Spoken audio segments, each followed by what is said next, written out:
in a universe. And we all have the ability to tap into our deepest dreams.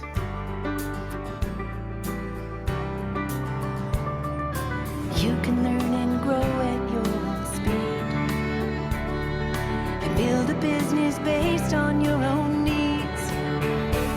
Well, I bet you didn't know you could make money from your home and take control of your security. Yeah, I bet you didn't know that you could make it on your own and take good care of your family. Why do we wait until tomorrow when we could do it today? Step out of your comfort zone and take a leap of faith. You can learn and grow at your own speed, and build a business based on your own needs. Well, I bet you didn't know you could make money from your home and take control of your security. Yeah, I bet you didn't know that you could make it on your own and take good care of your family. Bedrock bookkeepers rocket from their home. Bedrock bookkeepers make it on their own. Bedrock bookkeepers living in the zone. Well, I bet you didn't know you could make money from your home and take control of your security. Yeah, I bet you didn't know that you could make it on your own and take good care of your family.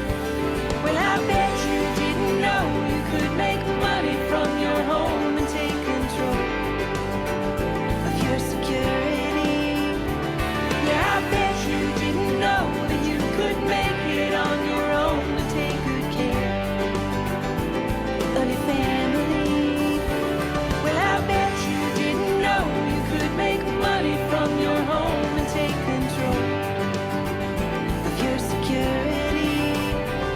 Yeah, I bet you didn't know that you could make it on your own and take good care of your family.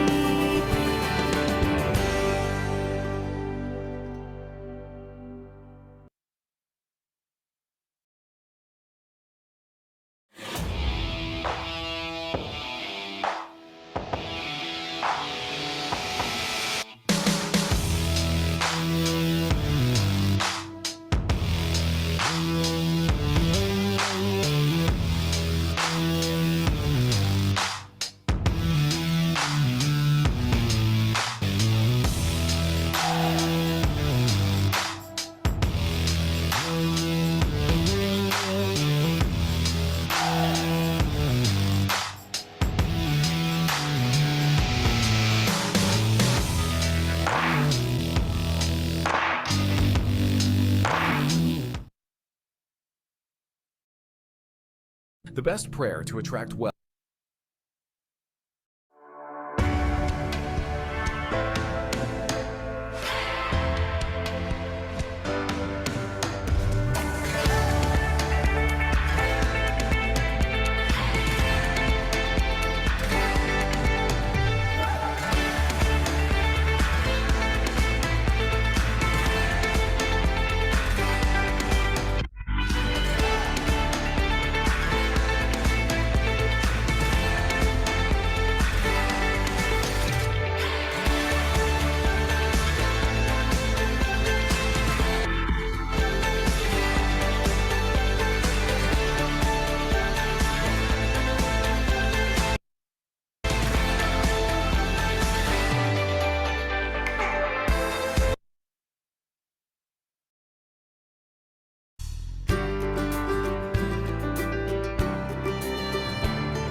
have the ability to tap into our deepest dreams.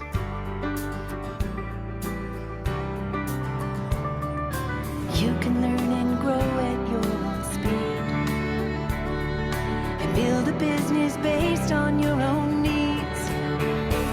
Well, I bet you didn't know you could make money from your home and take control of your security. Yeah, I bet you didn't know that you could make it on your own and take good care of your family. Why do we wait until tomorrow when we could do it today? Step out of your comfort zone and take a leap of faith. You can learn and grow at your own speed and build a business based on your own needs. Well, I bet you didn't know you could make money from your home and take control of your security.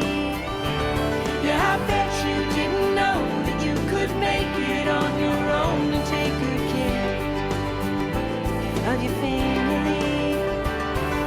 Bedrock bookkeepers rocket from their home.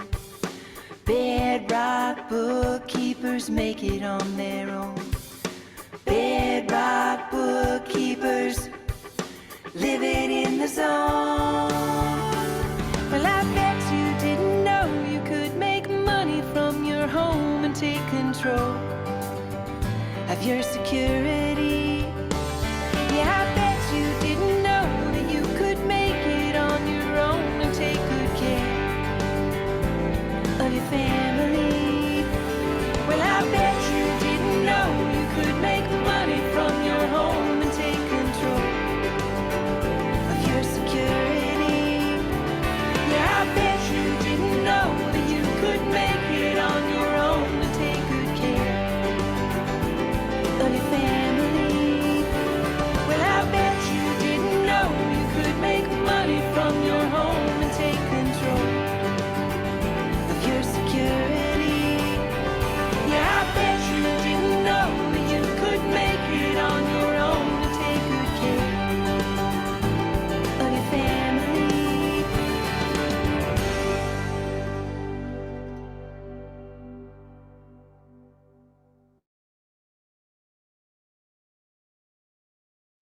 All right. So, hi everyone. Good morning. Ayan. So, I think yung iba pa punta pa sa Zoom meeting natin. So, make sure that you send our link to our group chats or to any of your colleagues. Ayan. Happy Saturday once again. And I hope that you had a productive week. Ayan. So, I can see here some consistent faces. So, can you give yourself a tap and say congratulations for being consistent? Ayan. So I hope that everybody had a productive week. And before we start any further, let us start this with a word of prayer. Ayan. So can we all bow down our heads and let's pray? Okay, wait na muna. They're actually looking for the link. So let me give them it.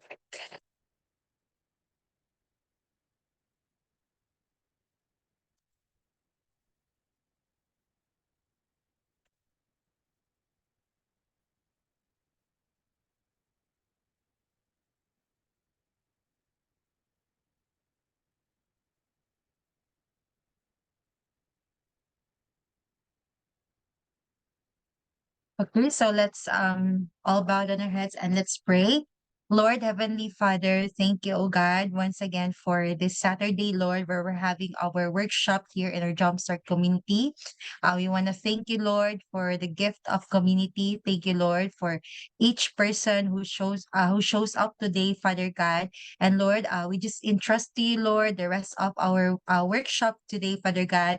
May it be, Lord, na marami po kaming ma-learn ng mga bagong bagay that we can apply in our career as freelancers. And Lord, we give you thanks, Lord. We give you praise in Jesus' name. Amen. Amen. Ayan. So, Yes, actually, there's still marami pang papunta. For some reason, they did not receive the link. So that is why I just provided them our um on our GC. But anyway, before we jump to our webinar for today, which is entitled How to Choose Right Legal Structure for Your Business, of course, with our very own Kathy Ikban and Agnes Asor, let us just go back for last Saturday. So who among you here can remember or recall what was our top topic last Saturday? Ayan. My free Nescafe 3-in-1. Just kidding. All right. So, our topic last Saturday is how to implement effective SOPs or standard operating procedure for business excellence with the one and only Larry Broughton. And if you've been in the workshop last Saturday, can you drop your takeaway in the comment or in the chat box? Ano yung na-learn nyo during our discussion with Larry? And if you did, if you also emailed him, I actually emailed him and he sent me the document to create my SOP, and I'm excited to really work on it. I hope you are as well. And by the way, but just want to share some of the things that I learned.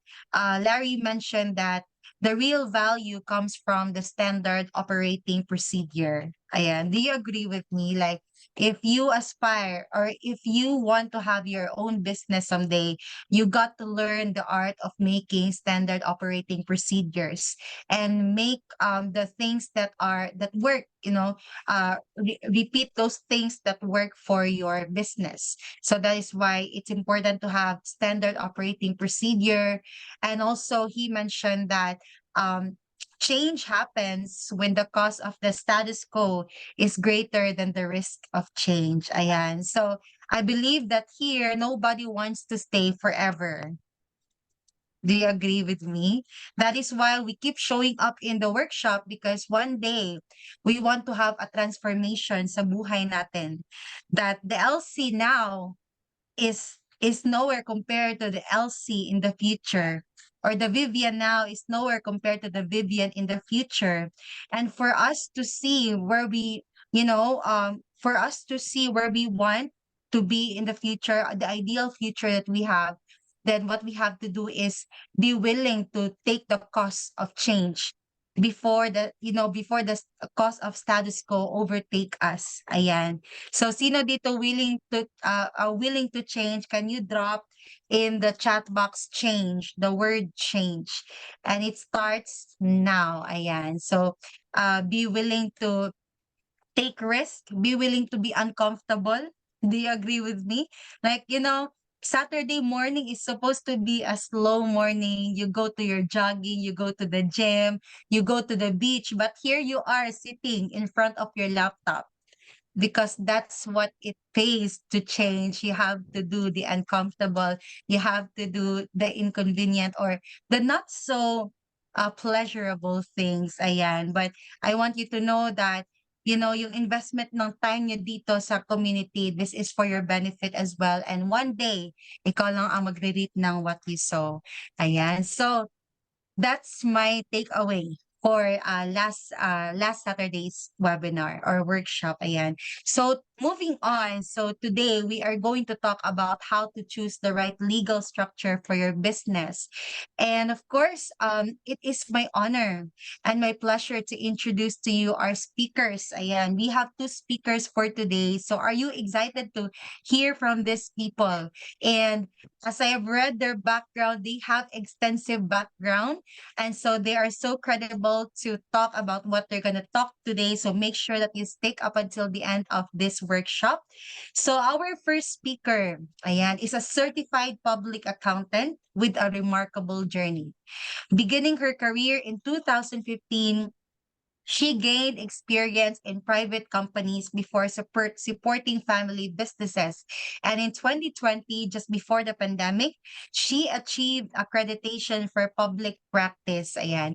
Let's extend a warm welcome to our accomplished CPA ready to share valuable insights with us today. And also, she is part of the Bedrock Business Builders as part of the accounting team.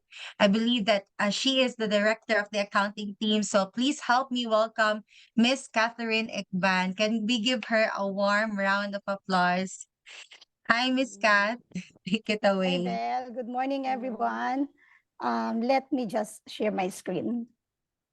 By the way, thank you, Belle, for the introduction. Can you see my screen now? Yes. Okay. So actually, when the topic was assigned to us, I am a little bit hesitant because I believe this is very common to all accountants. We know this already. But then kailangan i-ano pa rin. Kahit na ganon, I know that there are some, I'm not sure. Are there participants here na hindi accountants? Like for example, si Belle. So makakatulong ito in doing freelancing, especially if you want to register your business and make it legal sa government agencies. Ayun.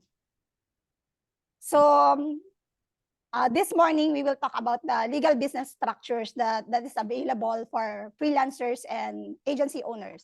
So yun naman yung goal natin ultimately, to become agency owners. Sino sa inyo? Sino sa inyo? Ilan ba tayo dito sa loob ngayon? We have 16 participants including me. Yeah. So among 15 participants, sino yung nag-aim to become agency owner someday?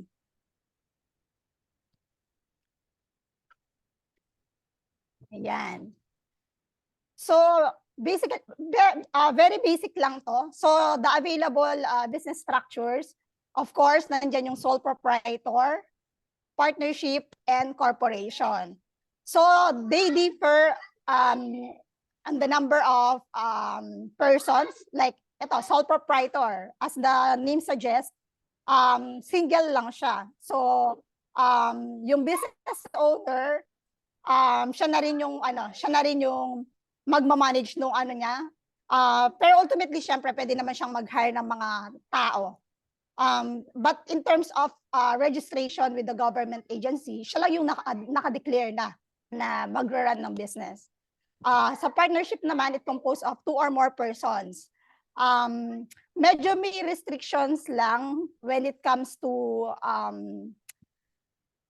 and then later na lang yon. And then corporation, ayan, both partnership and corporation, in terms of registration, they are covered by the Securities and Exchange Commission. Yung sole proprietor naman, of course, sa DTI lang. Okay. Nag-move ba yung screen ko? Na ano nyo? Hindi pa. Yes, Hindi siya Kat. nag-move. Ayan, okay na. Partnership. Ayan. So, ayun nga, medyo may konting illustration lang. Pag sole proprietor, mag-isa lang, partnership, 2 or more. By the way, yung yung na-assign sa akin, it's on the sole proprietor and partnership. Later, si Miss Agnes, itatakal niya about the corporation, specifically one-person corporation. Okay. So, moving forward, dahil sa Republic Act number 1102, or the Ease of Doing Business Law, na-simplify yung business registration process. Prior to this law, if I'm not mistaken, Ms. Agnes, correct me if I'm wrong, yung registration with government agencies, it took mga around 2 to 3 weeks yung processing. Unlike ngayon, available na yung online registration. So, same day, makukuha mo na. Halimbawa, like for example, sa DTI, so minutes lang, makukuha mo na yung certificate of registration mo. Same with BIR, as long as complete yung mga requirements mo. And other government agencies like sa local municipality, ganun din. Experience ko before sa local municipality, parang mga 1 to 2 weeks nga yung processing. Pero with this law, the ease of doing business, na simplify na yung registration process. It also reduce yung bureaucratic red tape and nagkaroon ng efficient tax system. Okay. So yung registration process natin for sole proprietor and partnership, basically pareho lang. Ang pinagkaiba nga nila, yun nga yung governing body na sumasakop. Kapag sole proprietor, it is under DTI, and then kapag partnership, it is under Securities and Exchange Commission. So madali lang hanapin, nandyan si Mr. Google, yung registration link. Pero pwede kong i-share sa inyo, ayan. With DTI, later i-discuss natin yung regarding BMBE.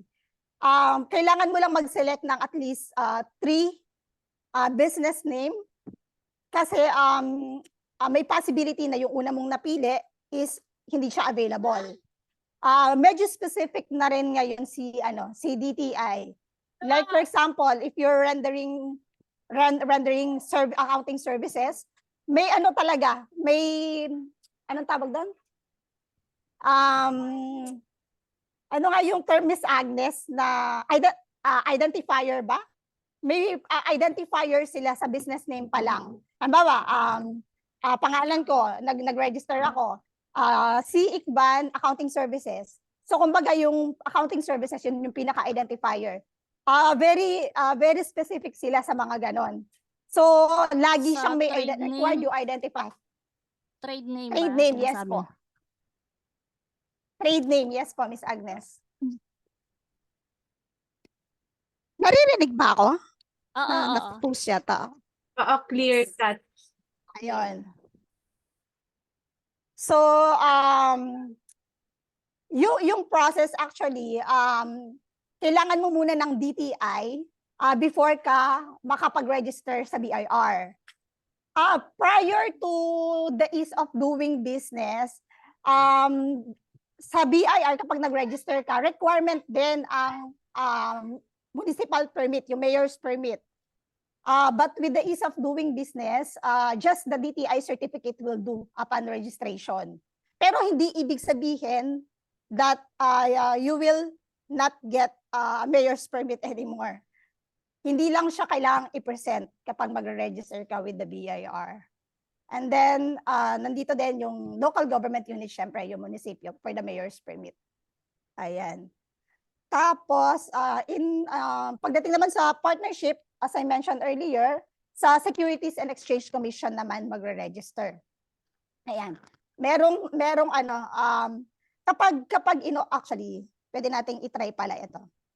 Ayan. Kati, baka makalimutan ko. Di ba sabi mo, TTI lang, tapos pwede na mag-apply ng BIR. Pero kasi pag mga professional, parang hindi na sila required ng mayor's permit. O kailangan pa rin kahit home base or yung mga Kapag home base lang, Miss Luz, at saka wala namang trade name, like for example, nung mag-register ako as to do public practice, ay hindi ako hinanapan ng DTI kasi home base lang ako. So just my professional license, PRC ID. Tapos yung mga ibang requirements like yung trainings na na-attenan ko. So hindi mo kailangan ng DTI kung wala kang trade name. Ang magiging business name, ang naging business name ko noon since wala akong DTI is my name. Catherine Ikban CPA. So kung doktor naman, doktor ganyan, MD, ganon. So hindi kailangan ng DTI. Pero kung may gusto mo magkaroon ng trade name, ayun, magre-register ka with DTI. Kailangan pa ng mayor's permit ka pag ganon or not necessary naman, lalo na home base naman, ganon. Miss Agnes, Well, correct me if I'm yes. wrong. Sige, ikaw Kapag- muna, Miss Kat. Sige po. Kapag professionals kasi, normally, professionals practicing their profession, they are not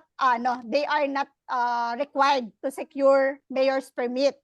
Akala ko mali yung ginagawa ko. Kumbaga exempted sila. Pero kapag may trade name ka na, required ka na. Tama po ba, Miss Agnes? Yes, yes. Pag may Okay. trade name ka and Ayan. then you want to open an account with the bank, kailangan hahanapan ka ng bangko ng business permit. So kung gusto mo yung business mo has a separate bank account para ma-distinguish mo yung personal company sa business mo, so you need to secure business permit pero wala siyang bayad. Hindi ka sisingilin. Yun yung Kung ano meron naman man, doon. very minimal, para miscellaneous lang. Oo. So yung mismo, kung makikita nyo kasi sa mayor's permit, naka-identify doon kung anong minamayaran mo. Merong mayor's permit, may fire, some blah blah blah. Tapos may mga miscellaneous. Ayun, so walang amount yung mayor's permit doon sa resibo. Miscellaneous lang siya. Ayan. So can you still see my screen? Yes, Miss Kat. So ito po yung ito yung link for the actually yung BMBE kasi ano ko na lang. Ito yung isang program siya ng government that was enacted in May 2018. So it amended yung anti-red tape of 2007, I mean. Parang incentive siya or program siya ng government to encourage yung mga micro businesses, micro enterprise na to do business. Ayun. So kapag BMBE registered ka, meron kang mga incentives with the government. Example of incentive is yung exemption from income tax. Tapos, kung may mga employees ka, you are not required to pay minimum wage. Ayan. Yun yung mga part ng mga incentives. Mas meron pang iba like yung pag-a-apply ng loan. So, sinimplify nila yung process. Ayan. And then Hindi maganda yung cut sa mga talagang yung nagsisimulang maliit pa. Nagkakaroon sila ng yes. na So, ano muna. on my next slide, i-discuss ko yung eligibility for BMBE. Ayan.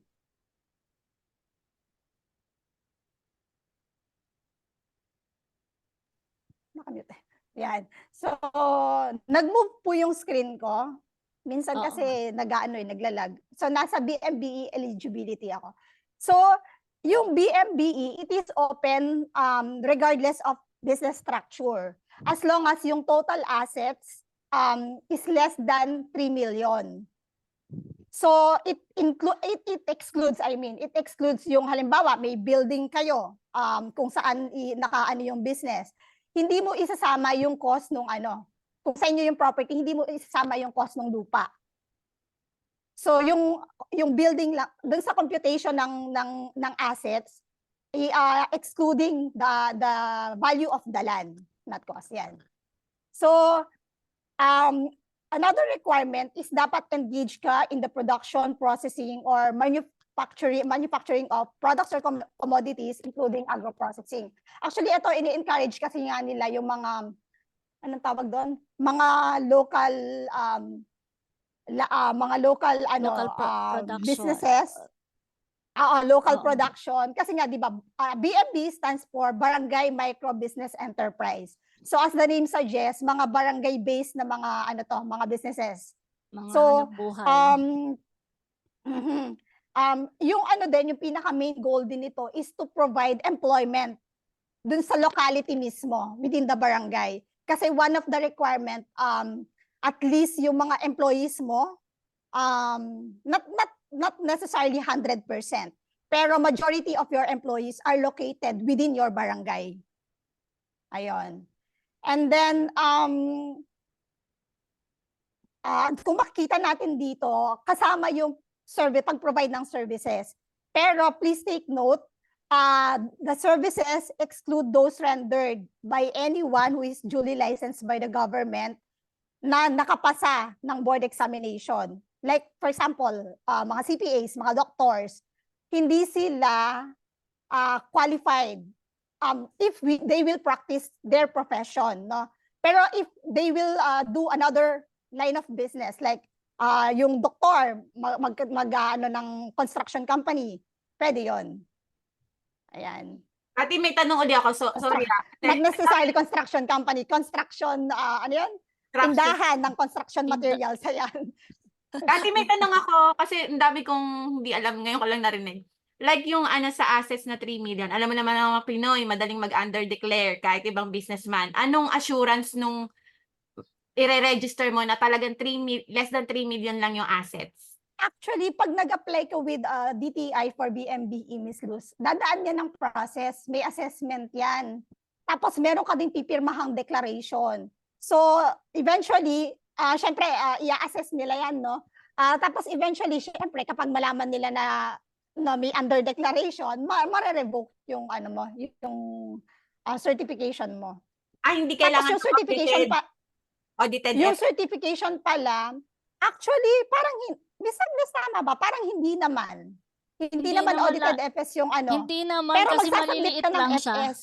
Oo. Yes, magsasubmit ka ng FS sa kanila. Marami kasing nandadayong negosyante. Sa totoo lang tayo. Sa totoo lang May tayo. hugot ka. May ano kami. Miss Luz, Ayan. Actually, naglagay ako dito ng ito. I-open lang natin para mapakita ko sa inyo. Yun din yung ayan. May checker na dito. Kapag in-open nyo yung site, magre-register kayo for BMBE. Kumbaga wala na kayong iisipin. Nandito na siya. Ayan. I-try lang natin, ipakita ko sa inyo, no? So, yung isa sa requirement is not more than 3 million na asset. So, kapag nag-yes ka dito, automatic hindi ka na eligible. Pakita ko lang sa inyo. Ano ba yung tanong? Is not more than, mali pala, dapat no. Kasi is the total asset not more than. So, no tayo kasi more than nga siya. So, pag nag-proceed ako dito, ayan no, your business is not qualified to register. So, may check, madali mo siyang ma-identify kung qualified ka or not. And then, wait lang. Isa pang sample. So, i-yes ko to. Ito, number 3. Kasi since barangay micro business lang siya, dapat hindi ka branch or subsidiary ng mga large scale enterprises. Kapag nag-yes ka dito, hindi ka rin magiging qualified. Ayan. So, close ko na to. Ayan, going back to my slides. Na-mention ko kanina about the incentives. So, actually, na-mention ko na to kanina. Pero ulitin ko lang to give emphasis. Some of the benefits, actually hindi ko na nilahat. Kasi ito lang yung nakikita kong parang applicable sa mga freelancers, sa mga, sa atin, kung mag-aan naman tayo ng, halimbawa, agency owner. Exempted tayo pagdating sa pagbabayad ng income tax. Tapos, ayun nga, hindi ka required, kasi di ba very strict yung DOLE ngayon. Dapat, yung payment mo sa mga empleyado mo, dapat within or above the minimum wage na sinet nila per region. Ayan. So kapag BMBE registered ka, exempted ka sa pagbabayad ng minimum wage. Ayan. In terms of tax liability naman, kinompare ko lang, no? Both sole proprietor or partnership, it's either, pwede silang masubject either to percentage tax or VAT. Kapag ang gross sales mo for the year is hindi umabot ng 3 million, percentage tax ka lang. Pero kapag yan nag-exceed na ng 3 million, kahit hindi ka registered as VAT taxpayer sa BIR, automatic magiging VAT registered ka na. And then they are also, kung hindi sila BMBE registered, they are also subject to income tax. So yung ano lang, no, yung basic lang inilagay ko na tax liability. Of course, kapag may mga katransact ka ng mga ibang suppliers, possible na maging withholding agent ka din. So kapag nagbabayad ka ng sa mga suppliers mo, kailangan mong mag-withheld ng certain tax which you will remit sa BIR on their behalf. Medyo na yon. Hindi na natin itatakel. So just a comparison dun sa rates, kapag individual kasi, meron tayong naglabas ng, I'm not really sure, parang prior to pandemic pa ito. Naglabas ng yung BIR about the 8% rate. 8% rate in lieu of percentage tax or graduated rate. So, imbes na magbayad ka ng 3% of percentage tax plus income tax that ranges from 0 to 35%, kapag pinili mo yung 8% rate, yun lang yung babayaran mo. Okay. Later, meron akong sample computation. Again, it is only applicable to sole proprietor. Pagdating naman sa partnership, it is subject to tama ba, Miss Agnes, 30% rate? Oo, parang na siya, individual Ang na ang corporation. dating. Pero, Yes. Hindi. Pero kapag GPP Pagka GPP ka, exempted ka, and yung share mo Yeah, lang ang exempted. mako-consider as taxable sa parang individual, as individual. Yeah. So babalik din siya ulit dito. You can opt Oo. to select 8% or graduated rate. Hindi na Pero pwede applicable- miscut ang 8%. Ay, hindi ba? Sorry, Hindi. sorry. Hindi Correction. na siya- Hindi pala pwede. Hindi na siya kasi 'di ba pagka mayroon kang company, usually ang company revenue less cost of sales and then expenses. So kung yung Ay, company na yun, tama. Naka-net na pala siya. oo. So nakaneto na, kaya hindi, or pwede, at kung meron din siyang mga nakaneto na siya, so hindi na siya kailangan, parang double jeopardy na on the part of the government, kaya hindi na siya dapat na 8%. Tama. So, correction po, kapag GPP, and then na-distribute yung profit, yung partner na yung matatax as an individual. So, masasubject siya to graduated rate. Okay. Kati, So, pasingit. Kati, halimbawa ikaw, Bilang. di ba, you're practicing your profession as a CPA. So ikaw, once na pinili mo yung 8%, hindi ka na magbabayad ng quarterly percentage tax, right? 8% na lang, kagaya kay attorney. yes. Pero Miss Luz, quarterly pa rin yung pagbabayad. Pero wala ka ng percentage tax na 3%. So applicable rin yan sa mga doctors, freelancers, ganon. Yes. Ayun pala, i-emphasize ko lang, no, kapag registered ka with BIR, kasi madalas ito nakakalimutan. Yung iba, they are thinking na yung income tax annual lang siya binabayaran. So hindi sila nagpa-file ng quarterly. Madalas nape-penalize sila for that. So non-filing of tapos na if ever may mga tax due, syempre may mga interest and penalties. So quarterly po yung filing natin ng income tax. Ayon. So moving forward, actually ito na yung in addition pala, kapag may mga kasi sa atin, excuse lang po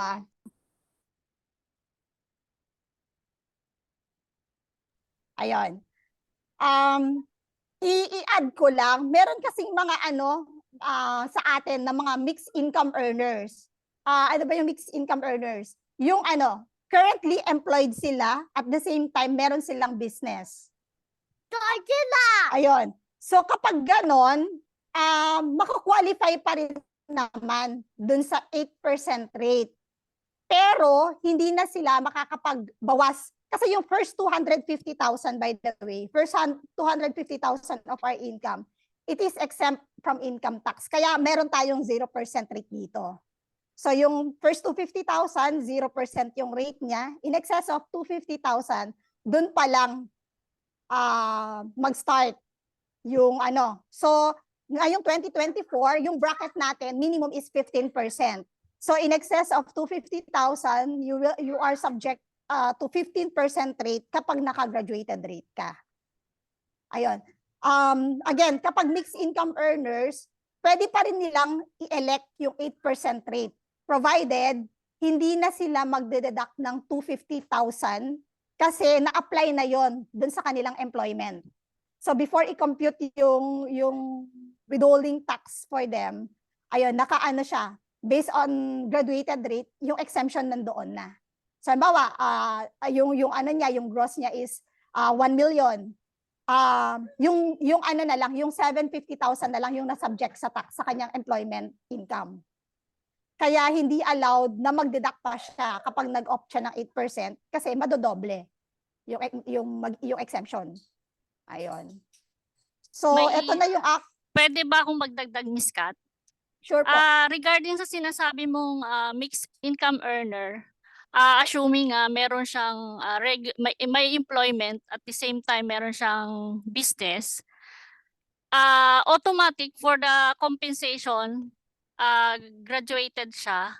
Tapos pinili niya yung sa business niya na 8%. Just in case na meron siyang over deduction or may refund siya doon sa employment, hindi niya pwedeng i-offset doon sa payable niya na 8%. So gusto ko lang ma-emphasize sa inyo, baka kasi mag-i-offset nyo, hindi pwede yon. Ang mangyayari, ipapa-refund nyo na lang sa company nyo yung sa employment, tapos bayaran nyo yung 8% sa BIR pagdating ng filing ng income tax return. Yun lang. Thank you so much, Miss Agnes. Ayun. So, malinaw po, no? Nakita ko si Miss Maricar. Ma'am, Miss Maricar, okay lang ba? Isa na lang yung slide ko. Balikan kita. Ipakita ko lang yung sample computation. So, Okay pa. Thank you. ito na yung last slide ko. So, pinapakita ko lang dito, ano yung mas beneficial. Kung yung graduated rate ba or yung 8% rate. So, inassume ko lang no, na familiar na kayo dito sa OSD, which is the optional standard deduction. So, sa ano kasi, sa income tax computation natin, di ba, gross sales less yung expenses, tapos kung naka-itemize tayo, yun na yung magiging taxable income natin. Di ba? Simply, hindi na natin i-consider yung mga non-taxable. Ayan. So, simple computation, ganun siya. Pero may option tayo. Halimbawa, hindi tayo nakakakuha ng mga receipts, lalo sa mga service providers. It is more beneficial na mag-OSD kaysa mag-itemize. Ano ba yung OSD? Yung OSD, ina-allow ka ng government to deduct 40% of your gross. Automatic yon kahit walang receipt. So kung halimbawang dito sa illustration ko, 300,000 gross, kapag naka-OSD ka, so yung masasubject to tax na lang is 60% of 300,000, which is 180. So since 180 is less than the exemption of 250,000, kaya kung makita nyo dito, wala siyang income tax due. So based on my illustration, magbe-break even, kumbaga pareho lang yung benefit na makukuha mo kapag mag-OSD ka or mag-8% ka, kapag ang gross mo is 400,000 or below. Once yung gross mo nag-exceed na siya ng 400,000, it is much beneficial na mag-8% ka. As you can see, kapag ito yung 8%, 500,000 yung gross. Kapag naka-OSD ka, magbabayad ka ng 3% percentage tax, and then magbabayad ka pa ng 7.5 na graduated rate. So total of 22.5. Unlike kapag naka-8% ka lang, 8% of 250,000 lang yung babayaran mo. Tama ba yung computation ko? Baka mali. 250,000 times 8%. Tama. So, bakit bakit 250,000 lang? Kasi as I mentioned earlier, ito is kung purely business, ano ka lang, yung source ng income mo, purely business income. Wala kang employment. Kasi as I mentioned earlier, kapag kapag mixed income earner ka, yung calculation mo dito sa 8% is based on 500,000, not 250,000. Okay. So, Miss Agnes, hala, napatingin ako sa oras, sorry, 8:45 na. Bell, until what time ba tayo?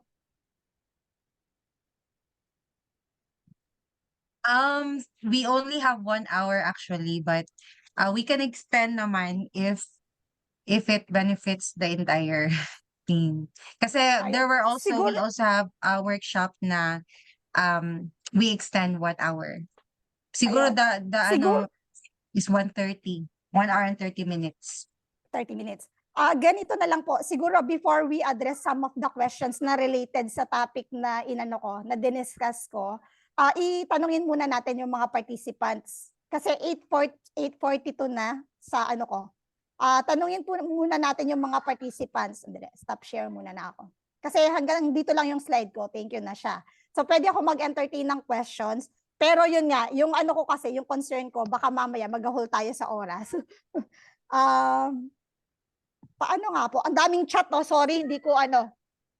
May I butt in? May, Dun sa ibang unaware, like sino yung isang nag-comment, mostly kasi nasa bedrock kayo eh. So US taxation mainly ang dinidiscuss. But if you want to know more on updates on the Philippines, I don't know if last month there are 2 webinars, take 3 hours ata sa session. You can, actually in diniscuss ni Ms. Ikban, it was discussed there also, still accessible in the BIR portal.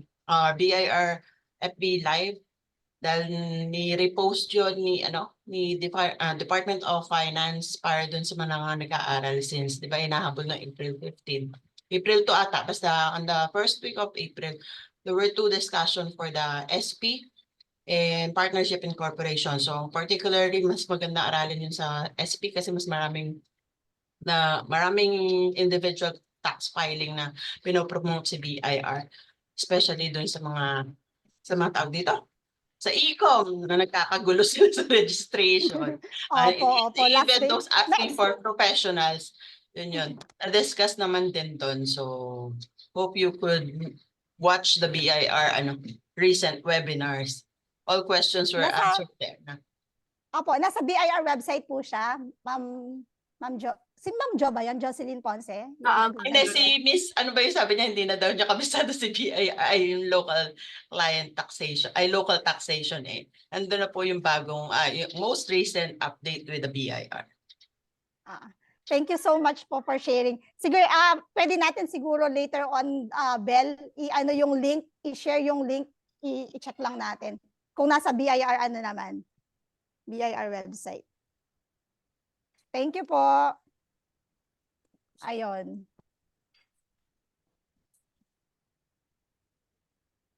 Okay, so thank you so much, Kath. And do we still have any more questions for Miss Kath before we move on to our second speaker for today? Sorry, binabalikan ko yung chat, may mga questions pala dito. Nandito pala si Attorney Rosita Cham. Thank you po. Sinishare siya.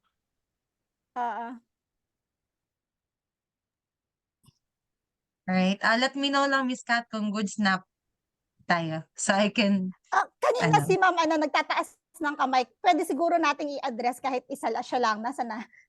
Yeah, we can go through all the questions since they're willing naman to extend. Okay. Pa-help na lang siguro, Bel, kung sino yung may question. Yes, sure. So I'm backtracking. Yeah, go I-ano ahead. ko lang, iulitin ko lang, sorry, Bel. I-ano ko lang, nakalimutan kong banggitin ito. Nag-share si Ma'am Jocelyn Ponce. Yeah, nakalimutan ko. Kapag OSD ka at 8% ka, no need to submit audited FS sa BIR. Thank you po.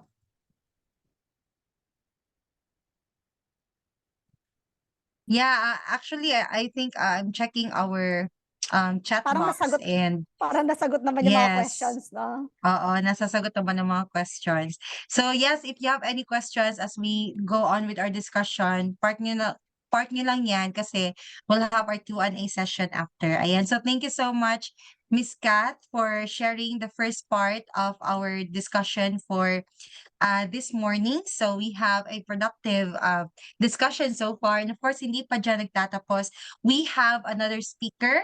And again, still it's my honor and my privilege to introduce to you our second speaker. She's also a seasoned CPA with over 30 years of experience in accounting and auditing, taxation, and more. So her expertise was developed in the power engineering sector, where she held leadership roles and collaborated with executive teams. From daily operations to strategic financial solutions, she's here to help tackle challenges. Ayan, yun yung ano niya sa mga clients niya. So let's give a warm round of applause to Miss Agnes Asor, our second speaker for this morning. Ayan. Take it away, Miss Agnes. Okay. Thank you, Miss Bell. Let me share my screen.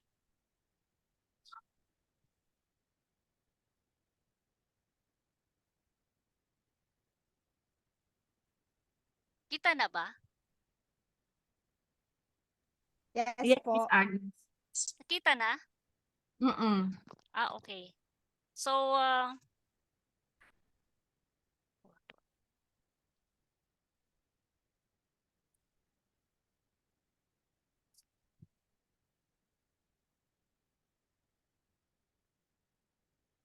umpisahan ko lang. So, good morning, everyone. I am tasked to discuss about the corporation. Pero since marami na sa atin ang nakakaalam ng domestic corporation or regular corporation, and ang medyo bago lang is about the one-person corporation, which was conceptualized sometime in February 2019. So, ito yung i-discuss ko. And I hope after the discussion, we will be enlightened on the following contents: legal definition of OPC, single stockholder, limited liability corporation, identifiable as OPC, and then foreign investors, minimum capitalization, perpetual corporation, officers, transferability of shares, conversion to regular corporation, and vice versa. And the last one is about the SEC reportorial requirements. So, siguro marami na dito ang nakakaalam, pero meron din kasing interested to know about it. So, by one-person corporation, by the name itself, it connotes as a single stockholder. So, because of the RA 11232, which is also known as the Revised Corporation Code of the Philippines, it was established, as Ms. Kat said a while ago, to facilitate the ease of doing business. So isa ito sa kinonceptualize para maging maayos, kasi as we experience, and also siguro as you experience too, ang hirap mag-schedule ng mga meetings, lalo na kung urgent yung matters to be discussed kapag 5 or more stock directors. So napakahirap gumawa ng resolution. So it is with this creation, it will be addressed. And so as I said, it is under sections 115 to 132. Single stockholder, it can be a natural person, provided it must be of legal age. It also be a trust or an estate. So general rule, professionals cannot form a corporation for the purpose of exercising their profession. siguro alam na natin yan na hindi pwede dahil syempre yung responsibility mo sa patient. For example, if you are a doctor, yung responsibility mo sa patient, hindi mo pwedeng ikargo, hindi pwede siyang maging separate. Kasi 'di ba ang corporation is a separate legal entity. So yung responsibility mo hindi mo pwedeng i-transfer sa corporation. So I think that's the reason behind. And then there are also professionals din naman na pwedeng create ng corporation like yung architecture and some others. So merong special laws regarding that. Pero hindi ko na i-discuss kasi most of us are accountants, so and lawyers, so hindi ko na siya i-elaborate pa. SEC explicitly provide limitation of the practice of public accountancy. This is under Section 28 RA 9298. So yun, malinaw na bawal talaga sa ating mga CPA na magpa-public practice na mag-form ng corporation. And then itong one-person corporation opens avenue to the foreign investment. So it was created parang meron ding kumbaga to encourage more foreign investors here in the Philippines. Pero meron ding hindi lahat ng business pwede silang mag-invest. Meron ding mga limitations according to may mga special laws. Kaya lang hindi ko na rin i-discuss kasi in the interest of time. Since nag-improve na rin si SEC, lahat na ngayon ay how do you call that? Automated.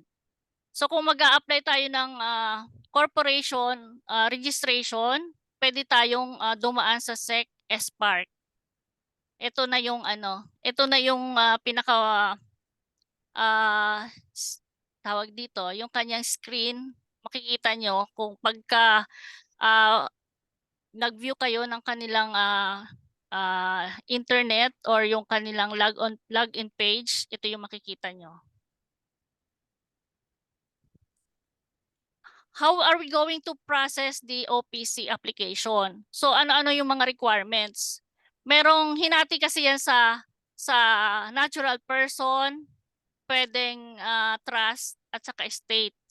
Pagka natural person, kailangan natin ng cover sheet, articles of incorporation of OPC, written consent from nominee and alternate nominee, other requirements as applicable. For example, pag natural person, kailangan pa natin ng affidavit undertaking to change a name.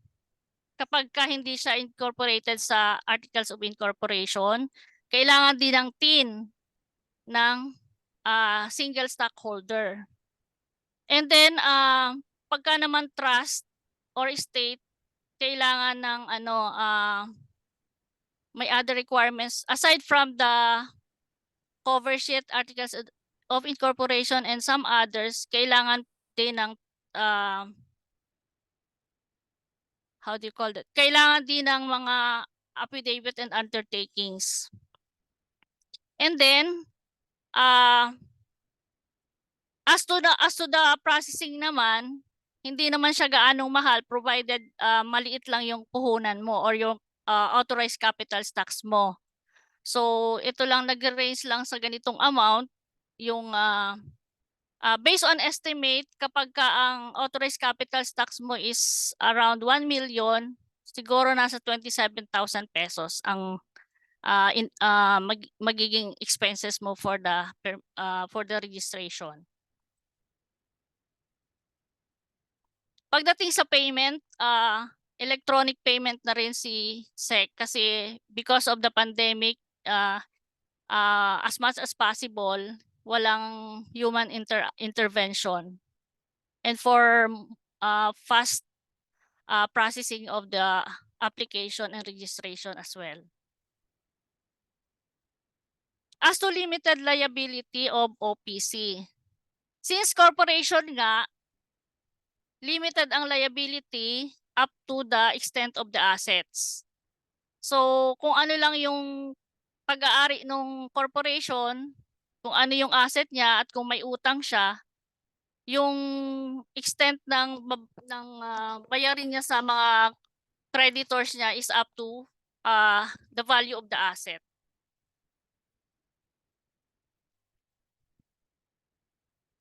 Sinasabi dito, corporation has to be adequately financed. Meron din kasing, para din maiwasan yung abuso sa corporation kasi 'di ba minsan since ito nga is a single shareholder, pwede niyang may chance na pwede niyang abusuhin yung mga personal expenses niya, pwede niyang gamitin ang company for his or her personal expenses. Tapos it will turn out to a bankruptcy, and with that pag hindi mo nabayaran yung mga may pagkakautang sa'yo, you are obliged or mag-a-apply yung doctrine of pursing. Yung kailangan talaga ng kailangan mong ma-ensure that your expenses are talagang for operations, hindi yung for personal use.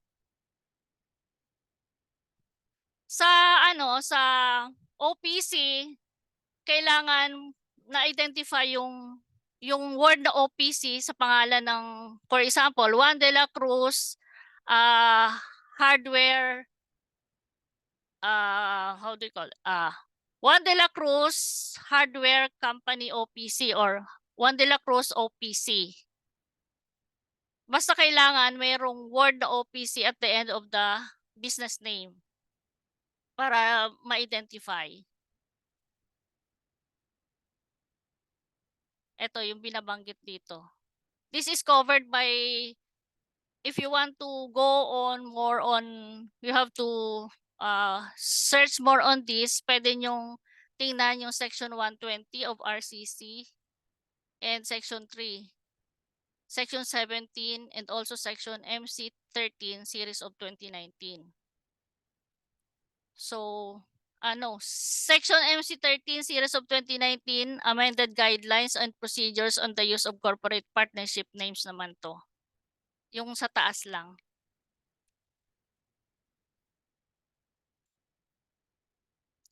So as I mentioned already, yung allowed foreign investors but with exclusion. So naulit lang. Kasi in general, locals and foreigners who wanted to invest in the Philippines in such allowed areas under foreign investment rule. So ito yung mga exclusions sa OPC for the foreign investors. Yung banks and quasi-banks, pre-need trust, insurance, public and publicly listed companies, non-chartered, government-owned and controlled corporations. Tapos yung natural person, he is licensed to exercise profession, hindi rin pwede, as I mentioned earlier. Tapos sa minimum capitalization, ang OPC has no requirement of minimum capitalization.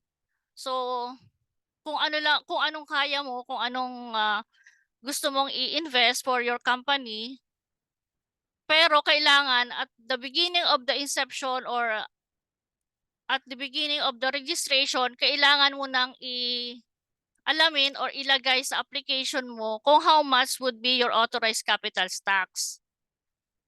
Yung authorized capital stock, siguro kailangan laki-lakihan muna para kung in case na gusto mo siyang kasi ang authorized capital stocks, yun yung available capital that you will be subscribed and paid up. Ngayon, halimbawa, gusto mo lang is 25% of that authorized capital stocks, yung babayaran mo at yung subscribe mo at babayaran mo, yun muna. Para hindi ka palit ng or hindi mo na kailangan ng additional documentation in case you want additional investment doon sa corporation mo. Ang OPC ay perpetual, or pwede rin siyang hindi maging perpetual so long that you mention it in the Articles of Incorporation. Pero by default, ang OPC is perpetual. Before kasi 'di ba 50 years. Pero with the yung revised corporation code, naging perpetual na siya. Same with the domestic corporation or regular corporation. As mentioned earlier, yung yung OPC for the natural person is perpetual. And trust, coterminous with the trust. Estate, coterminous with the estates.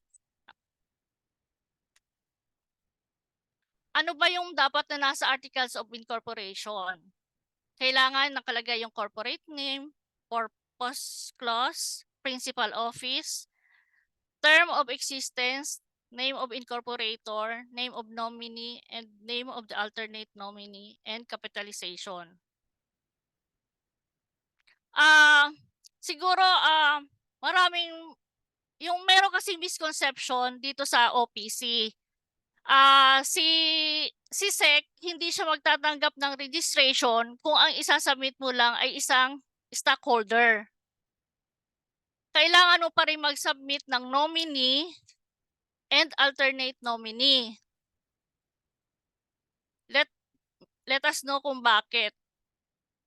Kailangan niya ng nominee kasi we have the so-called officers. At the same time, kung ano man mangyari sa stockholder, merong re-relieve sa operation to continuously operate yung business.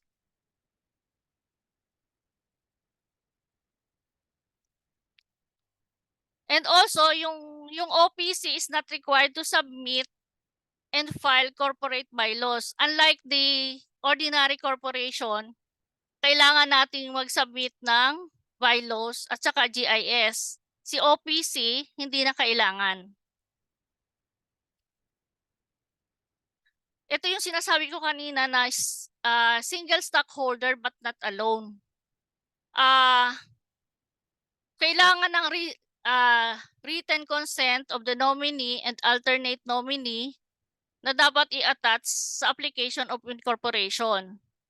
At ganon din naman, pwede siyang anytime, kunyari, ayaw na nung stockholder na maging office o maging nominee yung kinuha niya, nagkaroon sila ng misunderstanding whatsoever, anytime pwedeng i-withdraw nung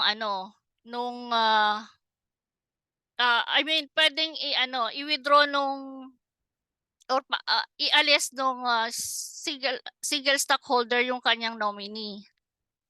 At the same time,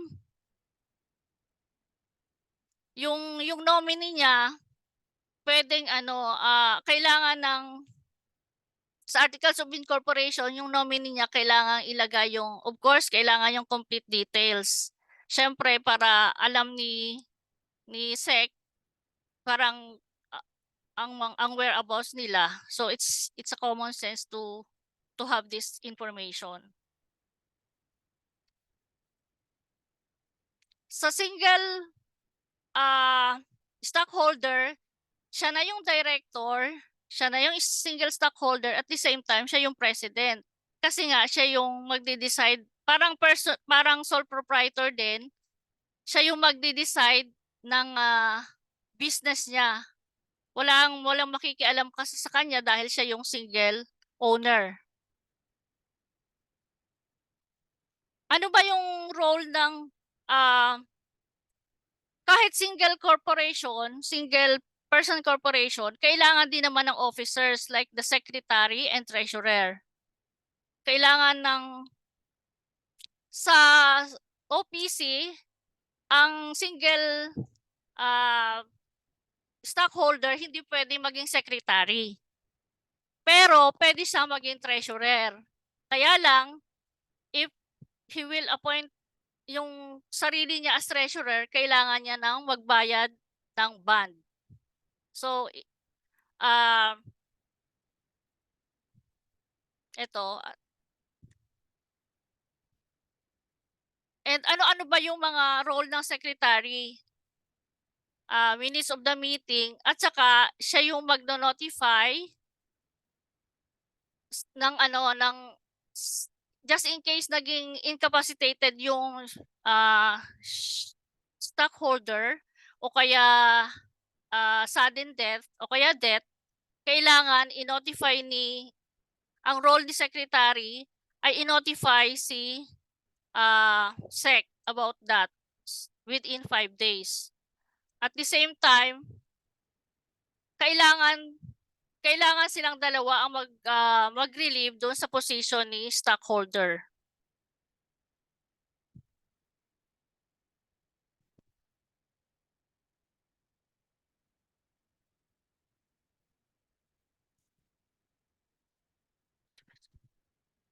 And then, ito yung amount medyo malaki kasi ang amount ng bond.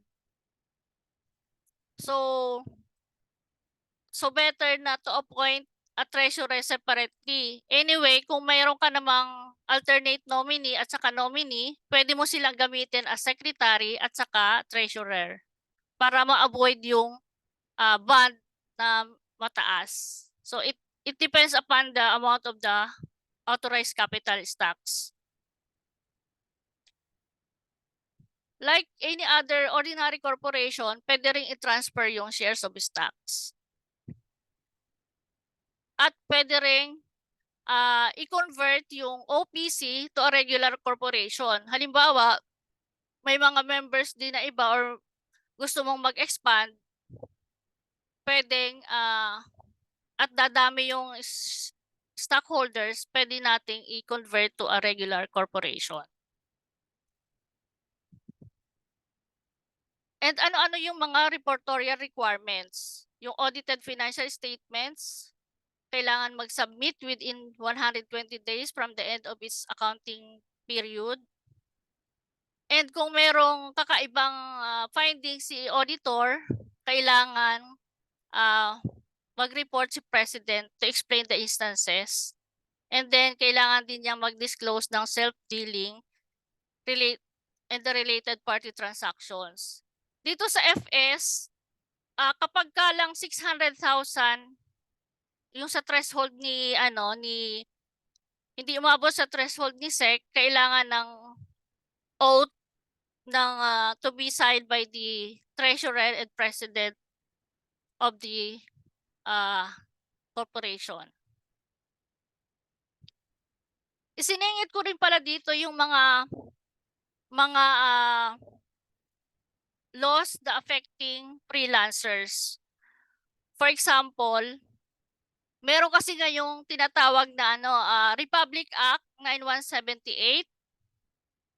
As mentioned ni Ms. Kat, this is the Barangay Micro Business Enterprise, so I don't have to mention anymore.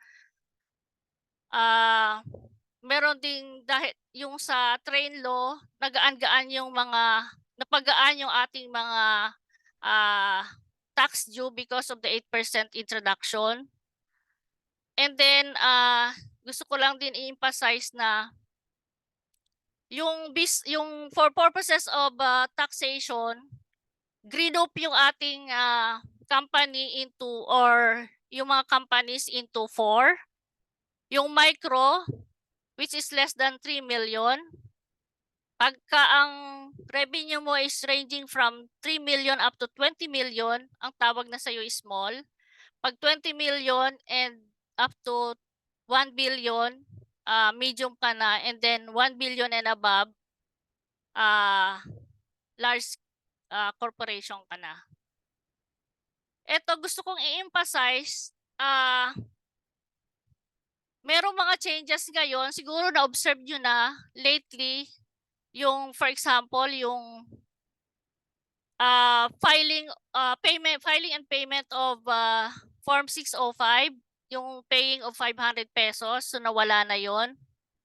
yung annual registration fee. Tapos yung information about the business style, remove na. Yung sinasabi mo, Miss Kat, kanina na, 'di ba pag ewan ko kung na-experience nung iba, for example, may audit. Kapag sa audit, example, hindi niya lagyan ng nangongolekta ng for example, business style mo is, halimbawa sa akin, Agnes Azor CPA. Yung business style ko is the same as my business name. Kapag hindi nailagay yun doon sa business style, hindi na siya, kapag may audit, hindi na siya i-consider as expense. So ngayon, nawala na yon. Hindi na kailangang mabother tayo kasi once na may auditor na sinita tayo doon, pwede na nating i-refer or i-ano dito sa recent, sa ease of paying taxes. And then, yung pag-file din ng ngayon, yung mga taxes, di ba dati, kung saan yung jurisdiction ng RDO mo, doon ka magpa-file. Pero ngayon, hindi na. Kahit saan ka na magbayad, pwede na. Basta income tax, ang hindi lang pwede yung mga, for example, yung estate tax, kasi kung saan located yung property mo. And yung mga yung mga one-time taxes na payment, minsan kailangan kung saan located yung, or saan saan ka, under what jurisdiction ka, doon ka magbabayad. And at ito rin, gusto ko rin i-emphasize na wala na ngayong di ba dati may partner-partner. Pag may sales invoice, kailangan mo ng collection receipt. Kapag billing invoice, kailangan mo ng OR. Tapos, for the services, kung kailan ka lang makakolekta, tsaka mo lang ire-report yung output tax mo. Ngayon, ang nangyari, lahat na ng reporting sa BIR is in accrual basis. Hindi na siya cash basis for the services. So, at saka ang source of VAT na ngayon is invoice. Hindi pwedeng may sales invoice ka, kailangan invoice lang. Yan ang source of VAT, or yun na yung pinaka source of revenue mo. Doon mo na ire-record sa invoice. Ang mangyayari, kunyari kung nangongolekta ka, which is the kapartner, syempre you have to issue another document para proof na meron kang collection that will consider as secondary document. So ang main talagang document is invoice. And then the threshold of sa mga natin, sa mga small businesses, di ba, syempre napaka-tedious naman kung bawat, kunyari, 5 piso, 10 piso, i-invoice mo. Before, 100 pesos na purchase, pwede mong i-invoice. Less than that, pwede mong i-consolidate.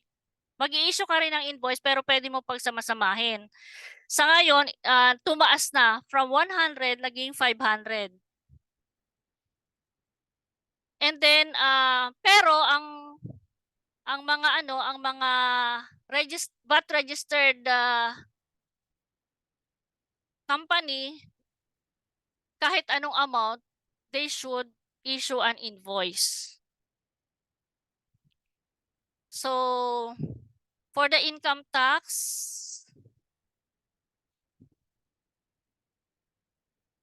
na-mention ko na regarding the accrual basis.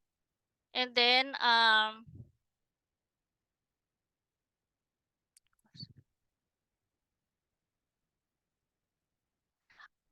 at saka consideration for the micro. Kaya pala na-divide according to micro, small, medium, and large. Kasi dati, pag nag-audit si BIR, walang maliit, walang malaki. Pero ngayon, kaya siya classify as to different categories, may mga discount pagdating sa micro. Pagdating mo sa penalty, 50% discount. And some others. So, mas magaan-gaan on the part of the small companies kaysa doon sa mga large companies. So, in effect, ano ba yung advantages at disadvantages ng single proprietor as against the one-person corporation? Ang one-person corporation kasi, meron limited liability siya. Unlike sa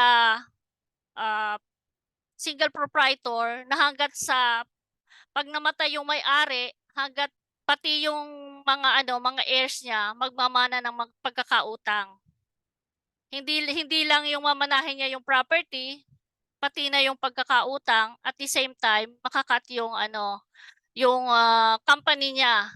So kailangan i-dissolve nung mga heirs at i-report sa BIR.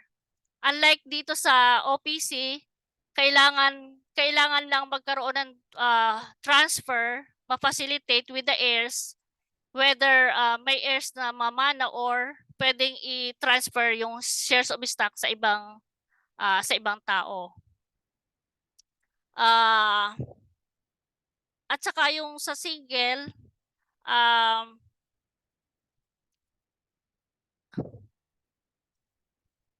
pag sa single proprietor ka, yung burden of tawag dito, yung burden of obligations mo, dala-dala mo, unlike dun sa corporation na hanggang sa mo lang, hanggang sa kung saan lang aabot yung value ng iyong asset. I think that's it for my presentation, and anong oras na ba? 9:18, so extended lang masyado. So kung may mga questions, I will entertain the questions. Ayan, thank you so much, Miss Agnes. Ayan, so do we have any questions from the crowd? Although my question dito, but some of our community members, just like Attorney Cham, she answered some of the questions. Ayan, so personally, for me, I learned a lot, especially that I don't have any accounting background, but I know that this is still important, especially if you're planning to have your own business soon. Ayan, so thank you so much once again, Miss Kat, and as well as Miss Agnes. Ayan, so sabi ni attorney, refresher course. Ayan, yes, indeed, for those who already have a background. But do we have any other question? Okay, so I believe yes, we will be sharing the PowerPoint presentation of Miss Kat and Miss Agnes on our group. Ayan, thank you, Joe, for your question. Do we have any more questions? None? Ayan. Of course, guys, don't worry because Miss Kat and Miss Agnes are part of the Jumpstart community. So maybe you don't have anything in mind right now, but this is the purpose of the Jumpstart community. You can address your questions anytime. You can post on our timeline, or you can also post it on our GC, or you can directly send them a message. Ayan. I believe naman si Miss Kat and Miss Agnes are very active on Messenger. Ayan. Okay, so thank you so much once again, and let's move on to our program for today. So just some announcements, very important announcements. Ayan, so although today is the last official free workshop that we have before we're gonna have our grand launch this coming May 18 and 19. However, we still have one special free workshop this coming Saturday. That's May 4, 8 a.m. That would still be the same time as our workshop schedule. So we will have a workshop entitled How to Boost Your Self-Confidence as an Introvert, featuring one of our upcoming guest speakers for the event, Tap Hernandez. He is the founder and the CEO of Uncapped Digital Marketing Agency. So make sure that you share this to your friends whom you feel will benefit this workshop sa mga for those who are introverts, just like me, I identify myself as introverts sometimes. So I think it would definitely help boost your self-confidence if you're gonna join this workshop.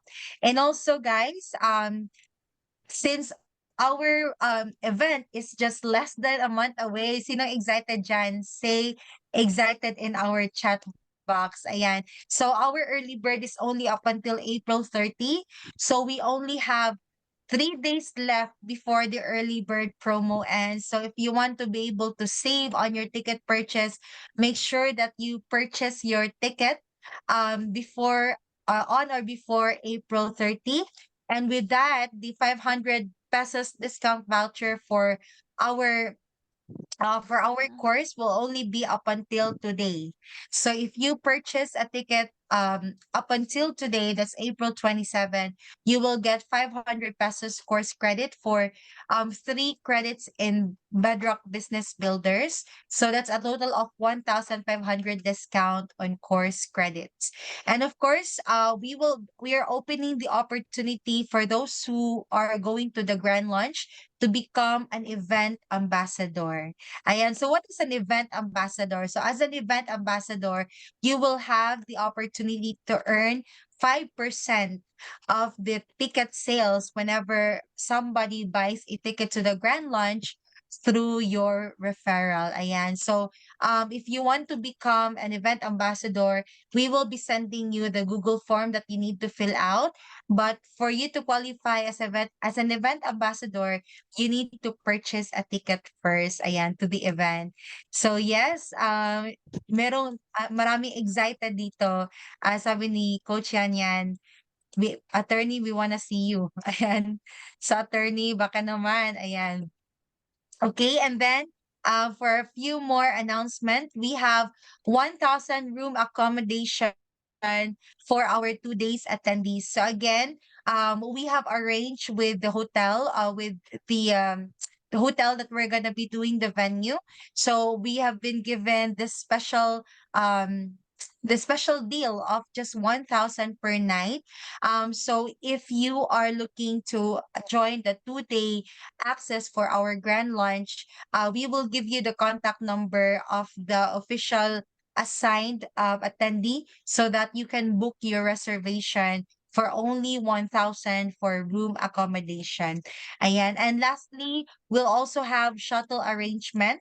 Okay. So for those who are from the Metro Manila or far from the venue, we will have a shuttle arrangement for a very for a affordable cost. So we will roll out the complete details perhaps next week, earliest day next week, so that you will know when and where is the pickup point for the shuttle. Ayan, so you don't have to have your own ride for you to go to event. Baka kasi yun yung concern ng iba. They cannot go to the event kasi they don't have wala silang sasakyan or they don't have their own cars. So we have arranged a shuttle arrangement for you. So we're just gonna pay a small amount for the fare. But definitely it's going to be hassle-free. Ayan. So again, that will be May 18 and 19. So see you there. We have our 6 powerful speakers. We have Larry Broughton, Joe DeChara, we have Steve C, we have Cap Hernandez, we have Sir Jonathan Ruiz, and we have, of course, the rose among the thorns, Coach Marian, Coach Yanyan Labonete. Ayan. So that ends our special announcements for this morning. So we have some questions here. Kaya pala fully booked na hotel sa Agoda. Ayan, so somebody's asking, is it a PUP shuttle?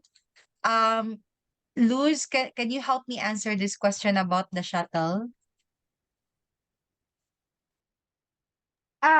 Actually, isa pa lang kasi nagtatanong, Bell. So, mahirap mag-book ng van na hindi natin at least 10 na attendees para makapag-book ng shuttle, then maghati-hati na lang sila whatever the charges. Eh ngayon, hindi. Sabi ko kay Ellen, siguro sabihan sila a week before event para makabook na talaga ng van. 2 weeks mas maganda. All right. Mahirap. Okay, thank you, Luz. Baka ako magbayad nung remaining 9. Oh, okay, so Dapat sure. yeah. So Oo. make sure that you cascade the information as early as now, since less than a month na yung event natin, guys. And you know, let us take this as a chance to invest in ourselves, to upskill. Kasi to, you know, you're actually gonna be enjoying more than what you paid for. Imagine 6 powerful speakers in the span of 2 days. You get to network with them, pick their brains, and if you're going for the 2-day access, you also have the whole night to just network with these people. So we have Coach Yan Yan here, one of our speakers. Do you have anything to say to our community, Coach? Pasensya hindi ako makapagbukas ng camera.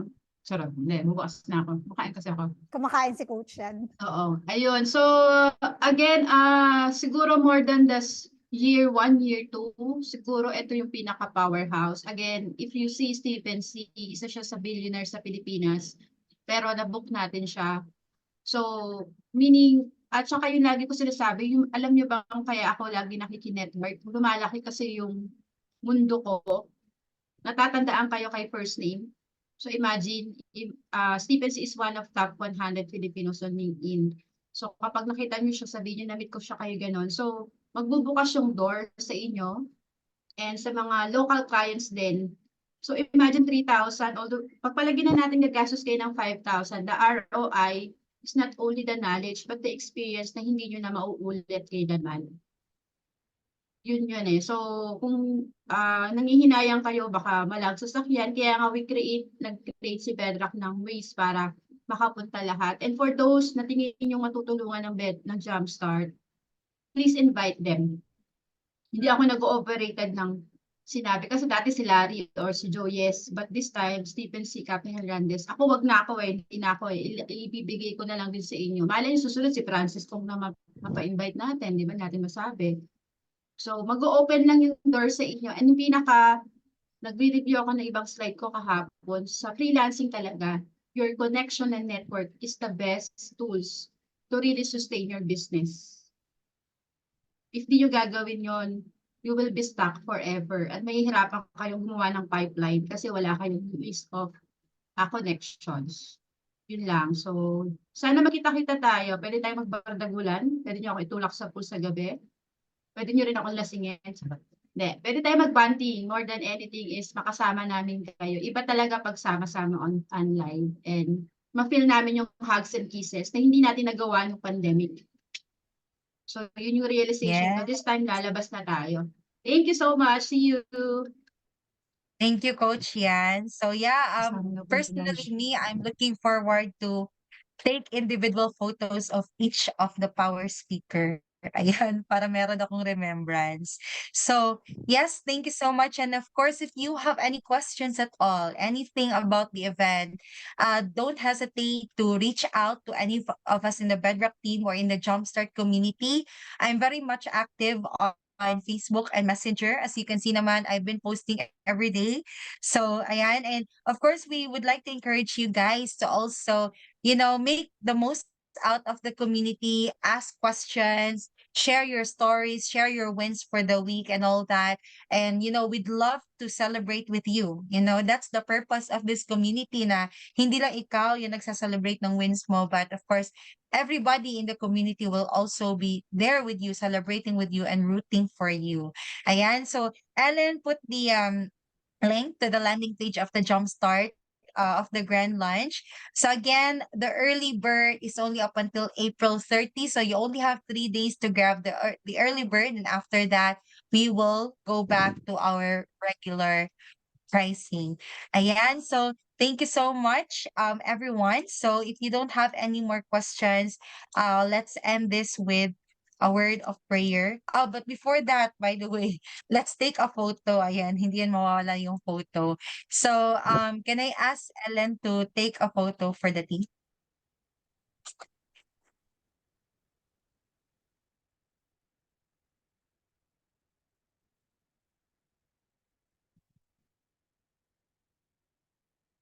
Time's up na, Ellen. Ang tagal.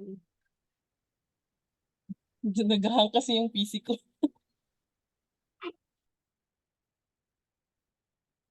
Balik ka na lang muna. Sige, sige. Okay, so at the count of 3, hold your pose. Give your best smile. Ayan. 1, 2, 3, smile. Ayan, okay. One more.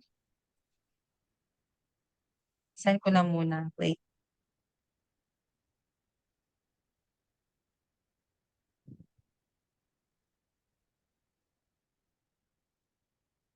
Okay, Waki this time. Ayan.